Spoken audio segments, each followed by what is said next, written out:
continuar con nosotros aquí en Oye País. El tema de la economía en República Dominicana es un tema vital. Y lo hemos dicho muchas veces, o sea, todo gira en el entorno de la economía.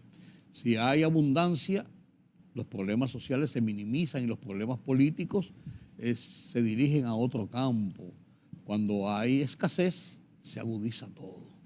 Cuando vivimos toreando las situaciones, entonces estamos a la expectativa. ¿Qué puede venir mañana o la semana que viene o el mes que viene? El año 2022 concluyó con las tasas de inflación, con tasas de crecimiento, con tasas de algunos récords que se establecieron, con el cobro de impuestos en las aduanas, en la Dirección General de Impuestos Internos, etcétera, pero también con déficits en la aplicación de medidas en otros renglones de la economía. Un renglón importante de esto es que el renglón de la construcción pasó a ocupar uno de los primeros lugares, si no el primero, durante varios años en cuanto a la responsabilidad del crecimiento de la economía. Incluso desplazó a las telecomunicaciones en un momento determinado, cuando el boom de las telecomunicaciones,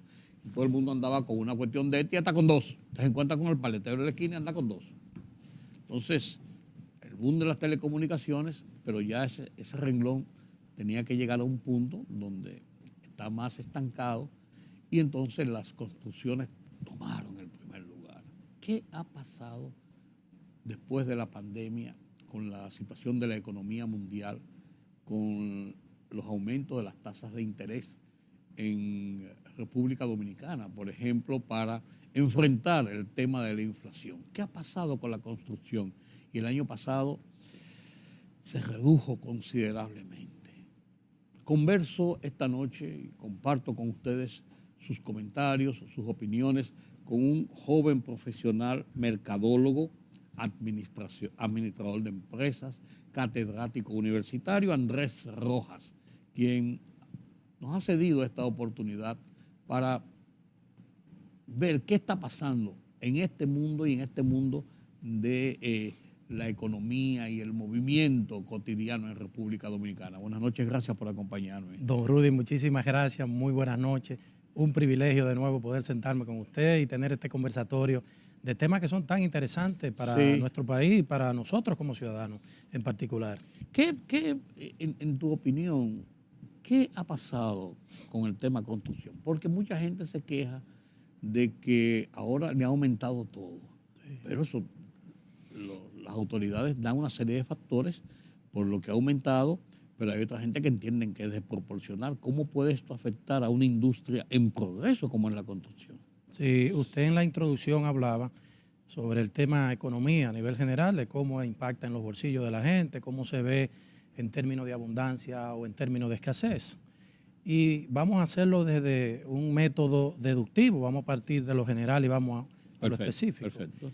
Primero, en pandemia hubo una crisis sanitaria, hubo una crisis económica global, pero luego de la pandemia entonces entramos en una crisis geopolítica por los conflictos bélicos entre dos países que ya hace un año aproximadamente. No, tenemos un año. Tenemos un año. Ahora en febrero. Que entramos en ese chisme, ¿verdad? Como diríamos aquí. Sí, pues un chisme peligroso. Es un chisme peligroso que puede tener connotaciones globales, puede impactar de manera global las economías de todos los países. Primero porque son países con altos índices de incidencia en los temas de petróleo, gas licuado y alimentos, como el caso de Ucrania, con soya y otros granos, cereales, que son muy importantes para producir otros alimentos en el mundo. Entonces, luego de la pandemia, cuando creemos que vamos a entrar en un ciclo de recuperación, viene este conflicto bélico, político además, entre estos dos países, que genera un ambiente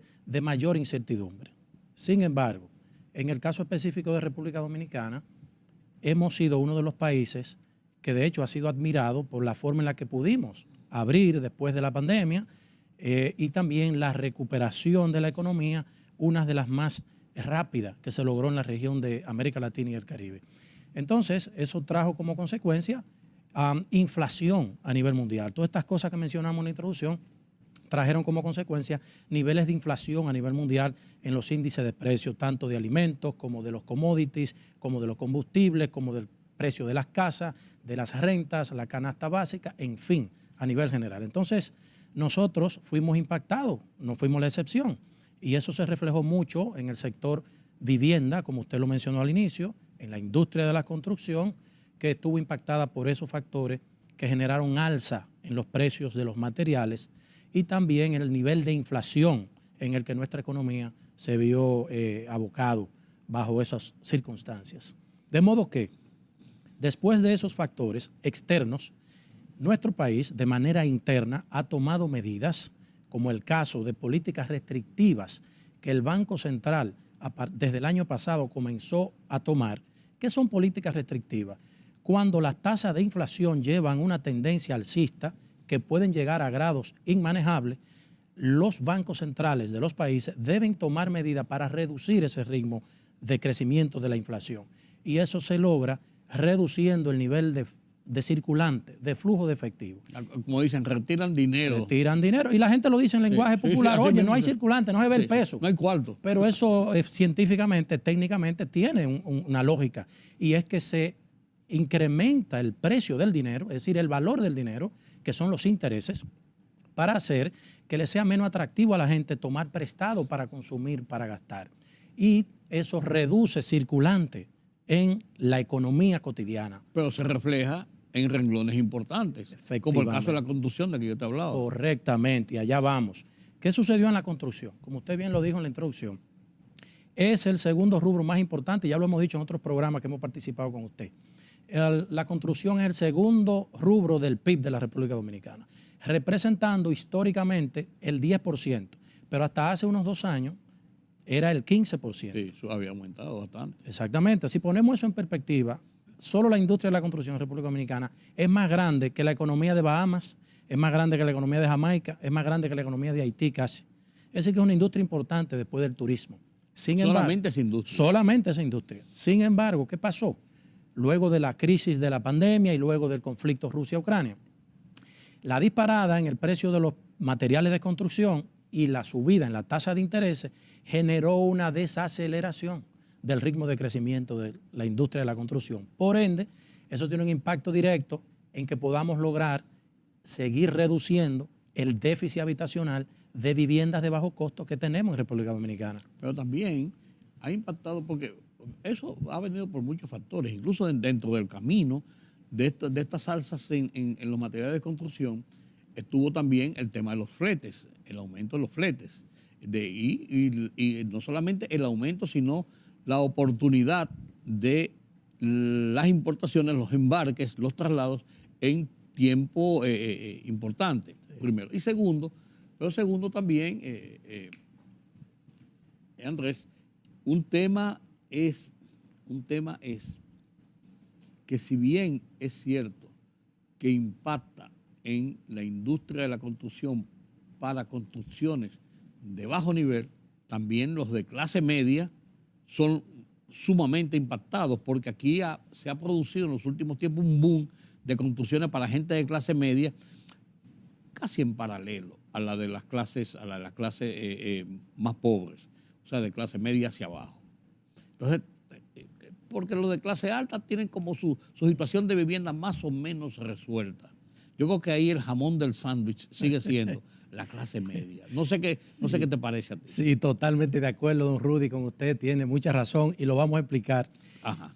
Básicamente, las viviendas de bajo costo que se están construyendo en República Dominicana no son viviendas para clase baja, no son viviendas para clase pobre, son viviendas para clase media. ¿Y por qué? Bueno, porque el nivel socioeconómico de una familia lo determina su nivel de ingreso. Y según el portal de la Tesorería de la Seguridad Social de nuestro país, el 78% de los empleados públicos y privados ganan menos de 30,000 pesos. Es decir, eso es clase baja, media baja. Uh-huh. Si tomamos que para que una persona pueda tener acceso a una vivienda de bajo costo, el mínimo que va a pagar en una cuota, si su ingreso es de 20,000 pesos, es de 8,000 pesos mensuales. Un 40%. Es un 40%, exactamente. De hecho, está establecido así. Para que sea considerado viable un candidato que tome un préstamo para vivienda, así sea bajo costo o vivienda de clase media o vivienda de clase alta, ¿Cómo sobrevive con lo que debe le queda? tener una capacidad de pago del 40% de sus ingresos. Doble empleo. Y la canasta básica, sí. cómo se alimentan y Sí. cómo van a la escuela los hijos y cómo calzan y cómo cubren las medicinas. Una persona que gana 20,000 pesos debería pagar una cuota de 8,000 mensual, pero eso es aplicando a un préstamo de 889,000 pesos. Es decir, que la vivienda de bajo costo, para que realmente tengan acceso a la familia de bajos ingresos, debe oscilar entre 1.5 millones a 2.5 millones. Pero ¿qué pasa? La realidad es otra. Las viviendas de bajo costo que actualmente se están ofertando en el mercado de la República Dominicana oscilan entre 4.5 y 5.5 millones de pesos. Que es un valor real, aún, Es el valor aún real. con los subsidios que le da el gobierno. Correctamente. Aún con eso, pues el valor real. Es el valor real de mercado. Entonces, solo las familias real de clase media que ganan sobre los 30,000 pesos pueden tener acceso a los préstamos para esas viviendas. Es decir, que todavía no estamos dando en el clavo de la necesidad real, que es dotar de oportunidad a las familias pobres para que puedan tener acceso a una vivienda digna. Sin embargo, con esto no queremos discriminar y decir que las clases medias o las clases altas no tengan el mismo derecho. No, claro. Sin embargo, es la oportunidad que sí la tienen en un mayor grado, porque el nivel de ingreso que tienen les permite tener acceso, porque una cosa es que el Estado, a través del Banco Central, promueva medidas como la que se acaba de promover, medidas proactivas, con liberar esos fondos del encaje legal del Banco Central para prestarlo a tasa del 9%, fija hasta 5 años. Sí, pero la persona tiene que calificar para eso. Es decir, la entidad financiera tiene unos indicadores de niveles de riesgo que el solicitante debe cumplir para que pueda tener acceso al préstamo. No es que es automático que usted va a ir al banco. Mire, el Estado liberó 21,000 millones para vivienda de bajo costo, y yo soy pobre y necesito una vivienda. A mí hay que darme un préstamo. Así No es así. Además, yo conversando con unos amigos, hacíamos un análisis real. Y es el hecho de que cuando a una persona le dan un apartamento, Ciudad Juan Bosch, a poner un proyecto muy amplio, su estatus inmediatamente pasa a ser otro. Aquí usted vive en Las Cañitas y usted gana 15,000 pesos. Usted vive en La Cañita, gana 15,000 pesos y esos 15,000 pesos, con eso usted vive en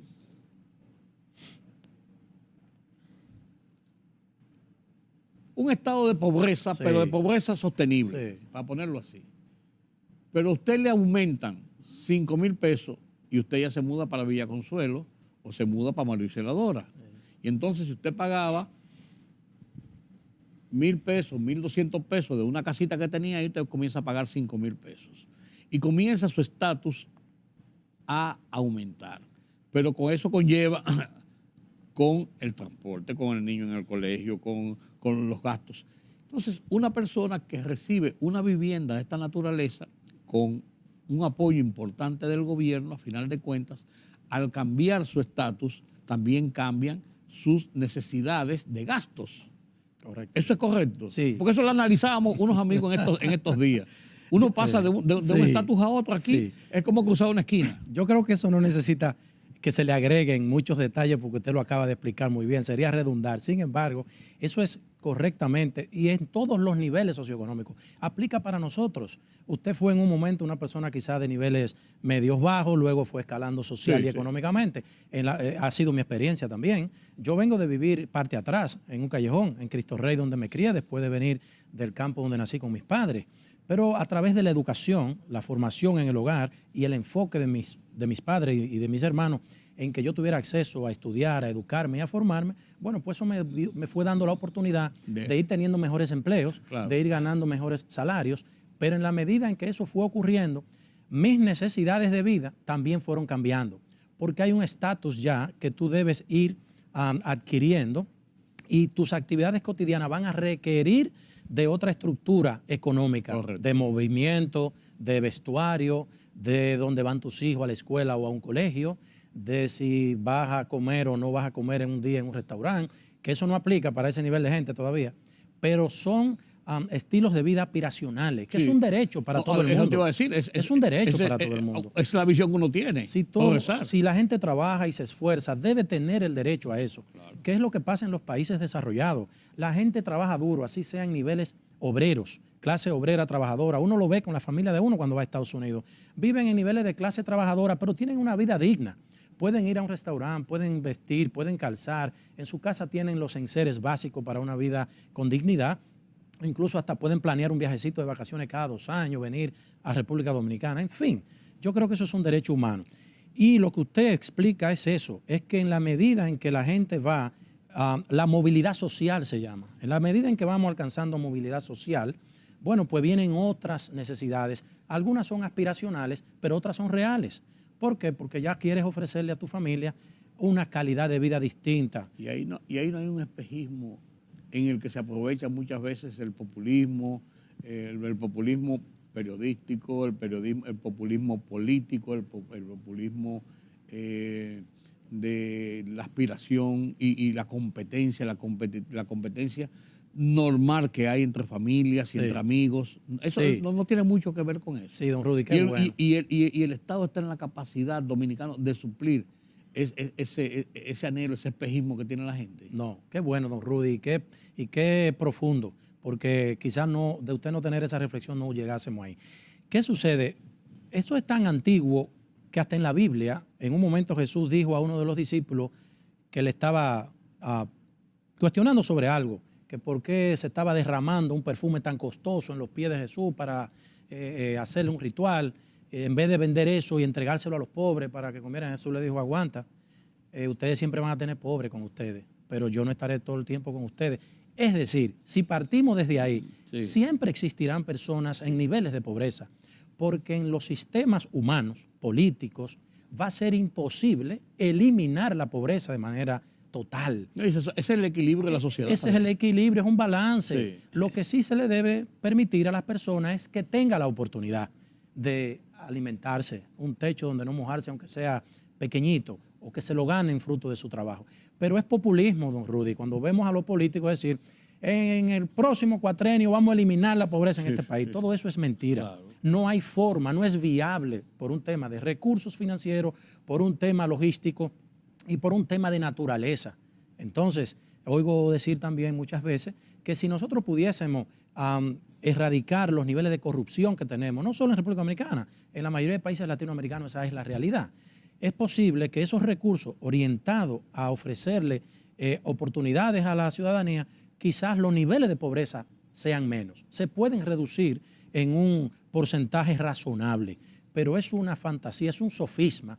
Tú decir, un político en un discurso, y vamos a eliminar la pobreza el año que viene, y en 4 años más aquí no va a haber un pobre. Claro. Yo estoy oyendo eso desde que tengo uso de razón y cumplí 50 años. Y cuando cruzo los puentes hacia la zona oriental y miro hacia abajo, veo que eso es mentira, no se ha cumplido. Al contrario, más casas hay. Pero otro factor, el que usted dijo, el tema social, la competitividad, el querer ser como aquel, como el otro. Los medios de comunicación tienen mucha incidencia hoy en día, los influencers, vendiendo mensajes de que es posible salir rápido de la pobreza y de manera fácil. ¿Y dónde llegamos? A estos casos que acabamos de ver recientemente en los medios de comunicación con 2 caballeros que están siendo acusados por crear estructuras de negocios fraudulentos, piramidales, de esquemas Ponzi, que le venden sueño a la gente de multiplicar dinero rápido para que puedan ganar en un tiempo corto de tiempo, ¿verdad? Y niveles de rentabilidad que son imposibles en el mundo real del negocio, de los negocios. Entonces terminan siendo estafados. Y ahí viene el espejismo. Y ahí viene el espejismo, de la gente, claro. La ignorancia ligada con el espejismo. Dice, aquí está la oportunidad de mi vida. Yo vi una señora que fue entrevistada, que víctima de una de las estafas, que dijo que le preguntaron por qué llegó a confiar y a entregar esa cantidad de dinero al caballero.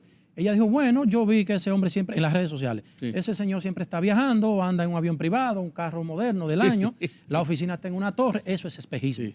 Y la gente no quiere ir al fondo de las cosas y razonar y pensar de que no existe un modelo que te permita ser de domingo a lunes rico. No existe. Entonces, sí, don Rudy, eso es así, son espejismos, son falsas promesas que lamentablemente nunca van a... ¿Qué se vislumbra para este 2023, después de las experiencias del 2022? Y el tema de la construcción lo tenemos ahí en el tintero todavía. Puede ser un tema también de las construcciones para poder poner ejemplos de lo que podemos esperar en el 2023. A mí me preocupa que es un año preelectoral y entonces todo se politiza. No porque hayan campañas o lo que sea, sino porque todo entonces pierde la esencia. Como por ejemplo este mismo caso del tema del proyecto de ley de inmigración, que tenía sus cosas bien, pero cuando se politiza se pierde la realidad de la visión de lo que se persigue. Totalmente. Eso yo lo entiendo así. Totalmente de acuerdo. Bueno, en perspectiva, el 2023 ha sido proyectado por los organismos internacionales, el BID, el Banco Mundial, la FED y otros, que República Dominicana será uno de los pocos países en la región con crecimiento positivo, alcanzando el orden del 5%, que es como cerramos en el 2022. Es el ritmo que hemos llevado. Es el ritmo histórico, tiempo, es el potencial de nuestra economía. Durante los últimos 10 años ese ha sido el promedio, regional, 5%. Y hemos ido a la vanguardia. Y una economía sana que no ha tenido esos picos bruscos de caída ni de subida, sino que ha mantenido ese estándar, excepto 2020 por la pandemia. Bueno, pero eso fue el mundo entero. ¿Qué sucede? Bueno, con esa perspectiva, eso ha generado confianza a los inversionistas, tanto inversionistas de capital de extranjero directo, que invierten en estructura, en hoteles, en edificios, en otro tipo de inversiones de bienes raíces en República Dominicana, en comercio. Eso ha generado confianza a nivel internacional al grado que la calificación crediticia de República Dominicana viene de B a BB+, de acuerdo a una institución que califica los niveles de riesgo de los países. Entonces, eso dice que si no estropeamos, si nuestros políticos no estropean el entorno, la economía de nuestro país, el 2023 puede ser sana. Incluso los niveles de inflación nuestros se espera, porque terminamos el 2022 con 7.5, 7.8. El objetivo del gobierno es terminar para este año entre un 4 a un 5% y los niveles de inflación. Ya anunció el Banco Central que durante el mes de enero, que fue el primer mes medido ya este año, tiende a la baja. Eso es correcto. Entonces, viendo esos indicadores macroeconómicos que son los que uno puede utilizar para proyectar si una economía entrará en crisis o se ve que cercano va a tener una debacle o se mantendrá sana, nosotros tenemos unas proyecciones muy positivas, pero usted agregó un factor que puede incidir. Es un año preelectoral y nosotros no tenemos esa institucionalidad tan fuerte como Europa, Estados Unidos, que sin importar que sea un año preelectoral o electoral, las cosas tienen que seguir su ritmo. Aquí no. Ya sabemos que se utilizan recursos del Estado para las campañas, para aquello y para lo otro. Y todo se politiza. Y todo se politiza. Entonces vamos a esperar que no sea así y nosotros podamos tener un 2023 que nos permita respirar y recuperarnos tal como lo hemos venido haciendo. Como consultor, como mercadólogo, y con esto concluimos, ¿tú me recomiendas que compre una vivienda ahora? Porque ese es un tema que yo quería discutir contigo, porque hablamos los otros días en otro programa y conversamos sobre el tema de la vivienda y el costo de la vivienda. Yo quiero comprar un apartamento, ¿qué hago? Es momento de comprar, debo esperar que todas las cosas se allanen un poquito más, porque hay un dejo de especulación dentro de la realidad de la economía en cuanto a lo que son los materiales, los costos, los intereses, todo esto. Pero también hay un dejo de especulación, eso de que el costo de reposición de qué. Si yo te compré esa vivienda en plano hace 2 años y tú terminaste de hacerla. Y tiene 8 meses ahí con ella cerrada. Correcto. Hablábamos eso en otro de sus programas hace unos días. Su pregunta, bueno, yo no quiero que usted tome mi recomendación como palabra de Dios. No, pero uno pone una aquí y después saca un promedio. He estado estudiando mucho en los últimos meses sobre esa tendencia, tomando como referencia el mercado inmobiliario de Estados Unidos y otros mercados de la región de América Latina, pero mercados más grandes como México, Argentina, Chile.